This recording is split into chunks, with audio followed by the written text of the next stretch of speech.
2 సంవత్సరాల కూటమి పాలన మనందరం కూడా చూసాం.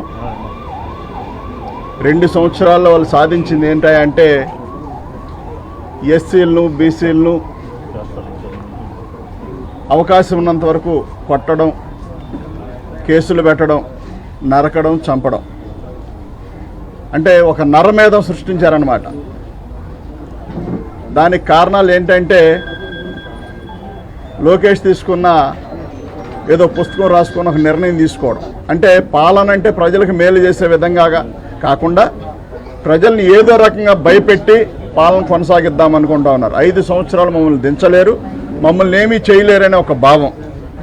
లక్షల కోట్ల అప్పులు ఎక్కడికి పోయినా ఎవరికి చెప్పరు, అడిగితే క్వశ్చన్ చేస్తే కేసులు, ఏదో రకంగా రాజకీయంగా డైవర్ట్ చేయడం. అదే విధానంలో నిన్న జరిగిన సాయి కృష్ణ కేసు, నెల రోజుల నుంచి ఆ తల్లి పడిన వేదన మనందరం కూడా చూసాం. ఆ తల్లి పడిన వేదన అంతా ఇంత కాదు. ఆ తల్లి పడిన వేదనకి మీమ్స్ చేస్తూ ట్రోల్ చేస్తూ అసహ్యంగా తయారైపోయిన టీడీపీ సోషల్ మీడియాని మనందరం కూడా చూసాం. 23 కేసులు ఉంటాయి, 30 కేసులు ఉంటాయి అని చెప్తా ఉన్నారు. 30 కాదు 40 కేసులు ఉన్నా చట్టాన్ని మనం చేతిలోకి తీసుకోకూడదు అనేది మహానుభావుడు బిఆర్ అంబేద్కర్ గారు రాసిన రాజ్యాంగంలో ఉంది.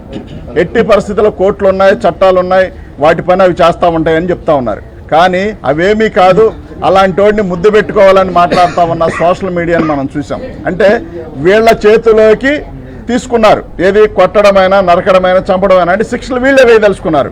అది ఏ రూపానంటే వీళ్ళ రౌడీ గ్యాంగుల చేత, వీళ్ళకి సంబంధించిన పోలీసుల చేత, పోలీసు వ్యవస్థల చేత వీళ్ళ చేస్తూ ఉన్నారు. నిన్న మరి సాయి కృష్ణ ఇంటికి జగన్మోహన్ రెడ్డి గారు వెళ్ళే వరకు కనీసం వాళ్ళ గురించి పట్టించుకున్న నాదులు లేరు. రాష్ట్ర ముఖ్యమంత్రి గారు మాట్లాడలేదు, అలాగే లోకేష్ గారు మాట్లాడలేదు, డిప్యూటీ సీఎం అని చెప్పుకుని పవన్ కళ్యాణ్ గారు మాట్లాడలేదు.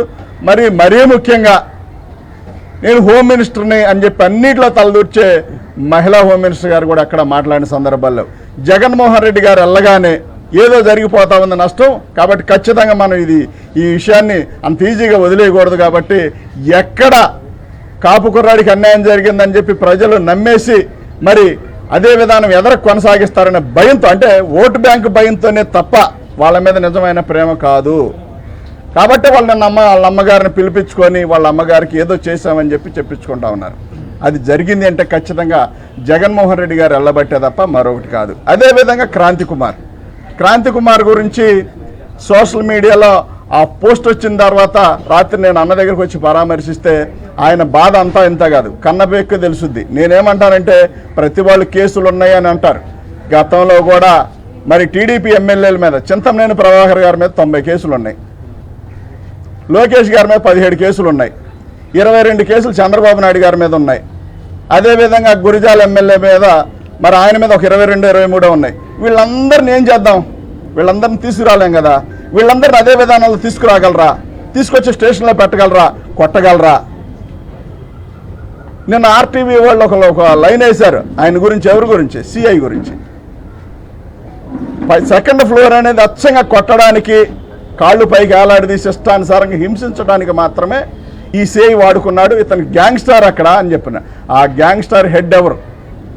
రాష్ట్ర డీజీపీ గారా, పవన్ కళ్యాణ్ గారా, లోకేషా, లేకపోతే హోమ్ మినిస్టర్ అని చెప్పుకుంటా ఉన్న మరి అనిత గారా? ఎవరో ఒకరు సమాధానం చెప్పాల్సిన అవసరం ఉంది. అయిపోయింది కదా, చనిపోయారు కదా, మట్టి చేసేసుకున్నారు కదా అని అంటే మాత్రం చరిత్ర పోదు, మీరు చేసిన పాపాలు పోవు. మీకు ఓట్లేసి నిలబడి గెలిపించి ఇన్ని సంవత్సరాల నుంచి 40 సంవత్సరాలు మరి ఉద్యమకారుడిగా పనిచేస్తా ఉన్న పేరుబోగి వెంకటేశ్వరరావు అని రాష్ట్రం మొత్తానికి తెలుసు. ఆయన కుమారుడిని చంపేస్తేనే దిక్కు లేకపోతా ఉంటే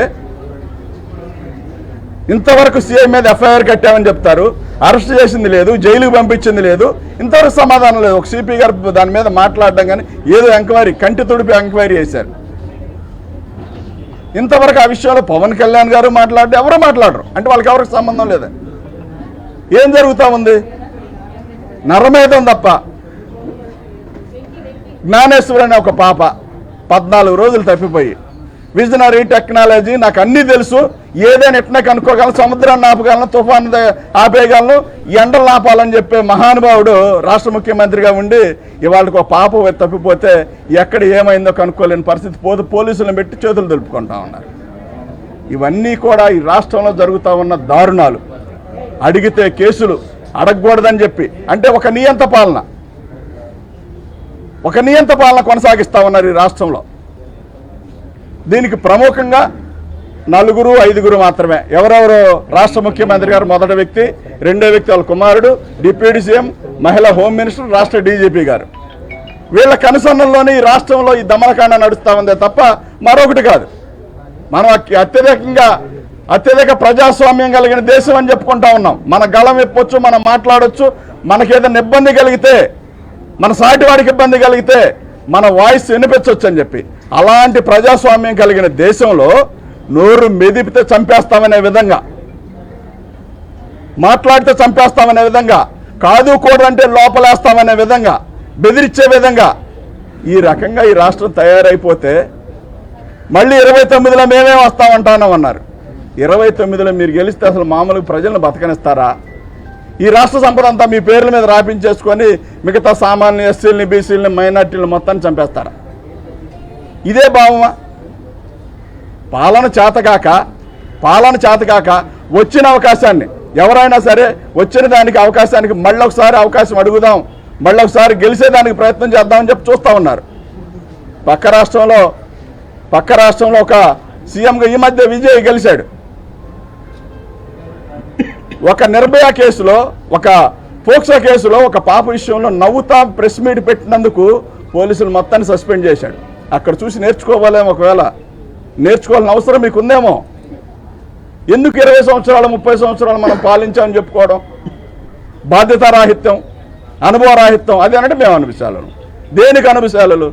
ఈ రాష్ట్ర సంపదని ఏదో రకంగా దోచుకోవడం అనుభవించాలు అయ్యారు తప్ప, ఈ రాష్ట్ర ప్రజలను భయపెట్టే వాళ్ళే తప్ప, కులాల వారీగా విడగొట్టి రాజకీయాలు చేయడం తప్ప, ఈ 20 సంవత్సరాల్లో మీరు సాధించింది ఏంటి అంటే రాష్ట్ర ప్రజలను భయపెట్టడం, కొట్టడం, తిట్టడం, కొరగడం, నరకడం, చంపడం తప్ప వేరే మార్గాలు కనిపించడంలా మీకు.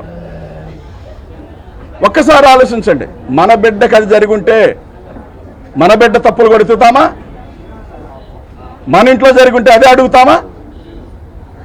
ఆ తల్లి కనీసం బూడిదేవమని అడిగింది. ఈ తండ్రి అయితే ఏమీ తెలియక చేతులారా ఆయన చేతులతో ఆయన దహన సంస్కారాలు చేసుకొని ఆయన కొడుకుని మట్టిలో కప్పేసుకున్నాడు. ఆయన కొడుకుని ఆయన ఎక్కడున్నాం మనం?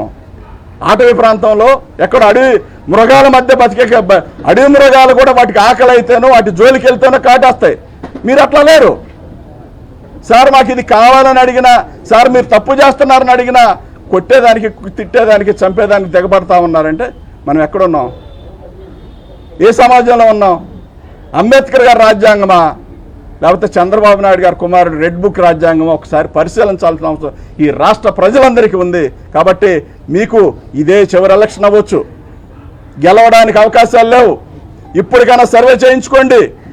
గ్రౌండ్లోకి వెళ్తే మీకు వచ్చే పరిస్థితులు, ఎన్ని ఓట్లు వస్తాయి, ఎన్ని సీట్లు వస్తాయో కూడా ఒకసారి పరిశీలించుకుంటే మీ పాలన ఎంత దౌర్భాగ్యంగా ఉందో ఈ రాష్ట్ర ప్రజలందరూ చెప్తారని చెప్పి తెలియజేస్తూ, ఏది ఏమైనా పేరుబోగు వెంకటేశ్వరరావు అన్నకి పూర్తి న్యాయం జరిగే వరకు మేము, మా ప్రభుత్వం, మా జగనన్న, మేమందరం ఖచ్చితంగా అండగా ఉంటాం. జగన్మోహన్ రెడ్డి గారితో మాట్లాడి మరొకసారి మీడియాకు ముందుకు వస్తాం. థ్యాంక్ యూ అండి.